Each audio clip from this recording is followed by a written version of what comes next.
রাষ্ট্রপতি নির্বাচনের ক্ষেত্রে জাতীয় ঐক্যমত্য কমিশন প্রস্তাব দিয়েছিল ইলেকটোরাল ভোটের সিস্টেমের, যেখানে ইউপি সদস্য থেকে শুরু করে ৭০,০০০ জনপ্রতিনিধির ভোটের মাধ্যমে নির্বাচিত হবেন রাষ্ট্রপতি।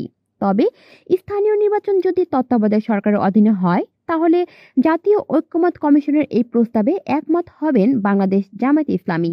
বুধবার এসব কথা বলেন বাংলাদেশ জামায়াতে ইসলামীর নায়েবে আমির আব্দুল্লাহ মোহাম্মদ তাহের। রাজধানীর বেইলি রোডের ফরেন সার্ভিস একাডেমিতে জাতীয় ঐক্যমত্য কমিশনের সঙ্গে দ্বিতীয় পর্যায়ের আলোচনা শেষে সাংবাদিকদের তিনি এসব কথা বলেন। অতীতে যারা ক্ষমতায় ছিলেন স্থানীয় সরকার নির্বাচনে তাদের প্রতিনিধিরাই বেশি নির্বাচিত হতেন বলে অভিযোগ তোলেন তিনি আরো বলেন, আমরা অতীতে দেখেছি যে সরকারের অধীনে নির্বাচন হয়, স্থানীয় সরকার নির্বাচনে তারাই নির্বাচিত হন। সুতরাং এখানে ৭০,০০০ বা ৭০ লাখ লোকের কোনো ব্যবধান নেই। তাই আমরা বলছি, কেয়ারটেকার সরকারের অধীনে স্থানীয় সরকার নির্বাচন হতে হবে, যেখানে ফেয়ার ইলেকশনের মাধ্যমে মেম্বাররা ইলেক্টেড হবেন। কলি শিকদার, বাংলা নিউজ নেটওয়ার্ক।